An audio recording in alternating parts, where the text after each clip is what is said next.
Szeretettel köszöntjük kedves nézőinket és kedves mindannyiukat itt advent idején, a Pilisi Nemzeti Keresztény Egyesület tagsága nevében. Évről évre szokásunk, hogy adventkor összegyűlünk, találkozunk, mécsest gyújtunk, felolvasunk a kereszt körül. Idén erre nincsen lehetőségünk, viszont nagyon örülünk ennek a lehetőségnek, hogy itt a Pomázi Művelődési Házból köszönthetjük önöket, hogy egy kicsit közösségben lehetünk, és hogy nem kell elmaradni az idei felolvasásnak. Ezen az adventen egy olyan novellát hoztunk önöknek, ami a régi idők és a régi értékek, amikről mi hisszük, hogy örök értékekről szól. Jókai Mór novellája, címe Melyiket a 9 közül. Fogadják szeretettel. Jókai Mór, melyiket a 9 közül? Élt egyszer egy szegény csizmadia, itt ebben a nagy Pestvárosban, aki semmiképpen sem tudott a mesterségéből meggazdagodni.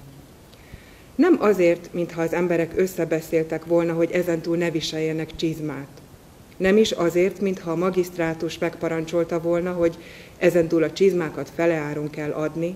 Munkát is jót csinált a jámbor, sőt maguk a vevők panaszolkodtak, hogy nem bírják elszagatni, amit ő egyszer megvar. Volt is dolgoztatója elég, fizettek is becsülettel, egy sem szökött meg kifizetetlen árjegyzékkel. És János gazda mégis nem tudott zöldágra jutni, ahogy németül mondják. Sőt, nem néha közel volt hozzá, hogy akármiféle száraz ágat jónak találjon arra, hogy onnan nézegessen lefelé. Hanem persze ez csak szóbeszéd volt nála. János gazda igaz keresztjén ember volt, és keresztjén ember nem akasztja fel magát, akármilyen szorongattatott állapotban legyen is. Azért nem tudott tudniillik semmi gazdagságra jutni János mester, mert másfelől az Isten olyan különösen megáldotta, hogy minden esztendőben rendszerint született neki egy gyermeke, hol egy fiú, hol egy leány, és az olyan egészséges volt, mint a mak. Ó, én Uram Istenem! Sóhajtozik gyakran János mester minden újabb számnál, amint lőn 6, lőn 7, lőn 8, mikor lesz már hosszú sor után punktum. Egyszer azután eljöve a 9. Az asszony meghalt, és azután ott volt a punktum. János mester egyedül maradt a 9 gyermekkel a világon. Hely, sok van azzal mondva. 2-3 már iskolába járt, 1-2 járni kellett tanítani, másikat ölben hordozni, kit etetni, kinek pépet főzni, emezt öltöztetni, amazt megmosdatni, és valamennyire keresni. Bizony, édes atyám fiai, ez nem csekély hivatal, próbálja csak meg valaki. Mikor cipőt kellett szabni, egyszerre 9 cipő. Mikor kenyeret kellett szelni, egyszerre 9 karély. Mikor ágyat kellett vetni, egyszerre az ajtótól az ablakig az egész szoba ágy, tömve, dugva, apróbb-nagyobb, szőszke-barna emberforma fejekkel. Ó, én Uram Istenem, de megáldottál engemet. 9 biza, egészen kerek 9-es szám. No de hála érte az Úristennek, még sincsen oka panaszra. Mind a 9 egészséges, jó erkölcsű, szép is, jó is, épkézlábbal és gyomorral megáldva, és inkább 9 darab kenyér, mint egy orvosságos üveg. Inkább 9 ágy egymás mellett, mint egy koporsó közötte. Az Úristen őrizzen meg tőle minden érzékeny apát, anyát, még akinek 8 marad is, ha egyet elvesznek belőle.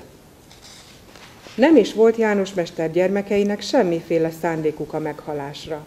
Az már el volt végeztetve, hogy ők mind a 9-en keresztül dolgozzák magukat az életen, s nem engedik át helyüket senkinek.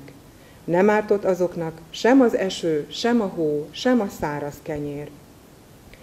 Egy karácsony estén János mester későn tért haza a nagy szaladgálásból. Mindenféle kész munkákat vitt haza, kevés pénzecskét szedett be, ami ismét a mesterségéhez meg a napi szükségek fedezésére kellett.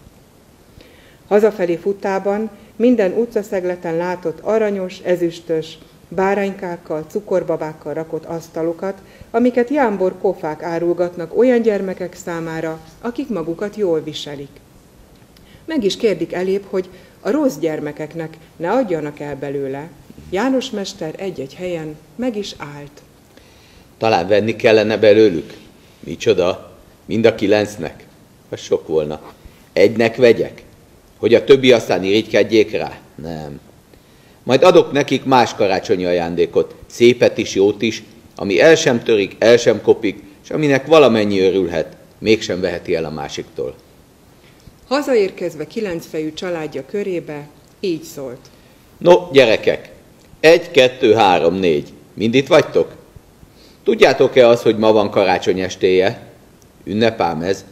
Nagyon örvendetes ünnep. Ma este nem dolgozunk semmit, hanem örülünk valamennyien. A gyerekek úgy örültek annak, hogy ma örülni kell, hogy majd felvették a házat. Megálljatok csak. Hát még ha megtanítalak benneteket arra a nagyon szép énekre, amit én tudok. Nagyon szép éneket tudok ám. Erre a napra tartogattam karácsonyi ajándéknak. Az apróságok nagy zsívajjal kapaszkodtak apjuk ölébe, nyakába, majd lehúzták azért a szép énekért. No, mit mondtam? Ha jól viselitek magatokat, aztán szépen sorba kell állni. Így, amelyik nagyobb előbbre, amelyik kisebb hátrébb. Úgy szépen sorba állította őket, mint az orgonasípokat. A 2 legkisebb az apa térdére és karjára jutott. Most már csendesség, majd én előbb elénekelem, ti pedig majd aztán utánam. Azzal komoly, áhítatos képpel, levéve zöld sipkáját fejéről, elkezdi János mester azt a szép, hangzatos éneket, ami így kezdődik. Krisztus Urunknak áldott születésén, angyali verset mondjunk szent ünnepén. A nagyobb fiúk és leánykák az első hallásra megtanulták a dallamot, több baj volt a kisebbekkel. Azok mindig félrevitték a dalt, és kimentek a taktusból, végre mindnyájan tudták azt, és az volt aztán a nagy öröm, mikor mind a 9 egyszerre vékonyan és vékonyabban zengedezi azt a szép dalt, amit maguk az angyalok énekeltek azon az emlékezetes éjszakán. És talán még most is énekelnek, amidőn ilyen szép 9 ártatlan lélek, őszinte örömének harmóniás hangja kéri onnan felülről a visszhangot tőlük. Bizonyára a gyermekek énekének örülnek ott fenn a mennyben. Hanem annál kevésbé örülnek odafenn, az első emeleten. Ott egy gazdag, nőtelen úr lakik, egymaga 9 szobában, egyikben ül, a másikban alszik, a harmadikban pipázik, a negyedikben ebédel. Ki tudja, mire használja a többit. Ennek sem felesége, sem gyermeke, hanem van annyi pénze, hogy maga sem tudja mennyi. Ez a gazdag úr éppen 8. szobájában ült az este, és azon gondolkozott, hogy miért nincs az ételnek íze, miért nincs a hírlapokban semmi érdekes, miért nincs e nagy szobákban elég levegő, miért nincs a ruganyos ágyban csendes álom. Amidőn János mester földszinti szobájából elkezdett elébb lassan, aztán mindig erősebben hangzani föl hozzá a ma vidámságra ösztönző ének. Eleinte nem akart rá ügyelni, hogy majd vége szakad, hanem amikor már 10-szer is újra kezdték, nem állhatta tovább a dolgot. Összemorzsolta kialudt szivarát, s lement maga a hálókabátban a csizmadia szállására. Éppen végeztek azok a verssel, amint benyitott hozzájuk, s János mester egész tisztelettel kelt fel a nagy úr előtt 3 lábú székéről. Kend János mester a csizmadia, ugye? Igenis szolgálatjára, nagyságos uram, parancsol egy pár fénymázas topánkát? Nem azért jöttem, de sok gyermeke van Kennek. Van bíz, nagyságos uram, kicsiny is, nagy is, sok száj, amikor evésre kerül a dolog. Még több száj, amikor énekelnek. Hallja, Kend János mester, én Kendet szerencsés emberi akarom tenni. Adjon nekem egyet ide a gyermekei közül, én azt fiammá fogadom, felneveltetem, eljár velem utazni külföldre, lesz belőle úr, a többieket is segítheti. János mester szörnyű szemeket meresztett erre a mondásra. Nagy szó volt ez, egy gyermeket úrrá tenni. Kinek ne ütne ez szeget a fejébe? Hogy ne adná? Persze, hogy odaadja, hiszen az nagy szerencse. No, válasszon Kent közülök hamar egyet, aztán menjünk. János mester hozzáfogott a választáshoz. Ez a Sándorka. No, ezt nem adom, ez jól tanul. Ebből papnak kell lenni. A második, ez leány nem kell a nagyságos úrnak, a Ferencke. Ez már segít nekem a mesterségben, enélkül nem lehetek el. A Jánoska. Lám, ez meg a nevemre van keresztelve, nem adhatom oda. A Kis Józsi. Ez meg egészen az anyja formája, mintha csak ütet látnám. Ez ne lenne többet a háznál? Na most megint leány következik, ez semmi. Aztán itt van a Palika. Ez volt az anyjának a legkedvesebbje. Ó, szegény asszony, megfordulna a koporsójába, ha ezt idegennek adnám. Hát ez a kettő van még, nagyon kicsiny. Mit csinálna velük a nagyságos úr? Úgy járt, hogy már a végére ért, mégsem tudott választani. Azután alulról kezdte felfelé, de csak az lett akkor is a vége, hogy ő bizony nem tudja, melyiket adja oda, mert ő valamennyit szereti. No, porodjok! Választatok magatok. Melyiktek akar elmenni, nagyúr lenni, kocsiba járni? Szóljatok, no, álljon elő, aki akar. A szegény csizmadia majd elfakadt már sírva, ahogy ezt mondta. A gyerekek azonban biztatás alatt apródonként mind a háta mögé húzódtak. Ki kezét, ki lábát, ki bőrkötényét fogta meg apjának, úgy kapaszkodott bele, s bújt a nagy úr elől. Utoljára János mester nem állhatta tovább. Odaborult közéjük, átnyalábolta valamennyit, és elkezdett a fejükre sírni, azok pedig vele együtt. Nem lehet, nagyságos uram, nem lehet. Kérjen tőlem akármit a világon, de a gyermekemet egyiket sem adhatom senkinek, ha már az Úristen nekem adta őket. A gazdag úr azt mondta rá, hogy ő lássa, hanem hát legalább annyit tegyen meg a kedvéért, hogy ne énekeljen többet gyermekeivel ide alant, s fogadjon el tőle 1000 pengőt ezért az áldozatért. János mester soha még csak kimondva sem hallotta ezt a szót. 1000 pengő, és most a markába nyomva érzé. A nagyságos úr megint felment a szobájába unatkozni. János mester pedig nagyot bámult azon az ismeretlen alakú 1000 forintos banknótán, és azután elcsukta azt félelmesen ládájába, a kulcsot zsebébe tette, és elhallgatott. Hallgatott az apróság is, nem volt szabad énekelni. A nagyobb gyerekek mogorván kuporodtak le a székre, a kisebbeket csitítva, hogy nem szabad énekelni, a nagyúr odafenn meghallja.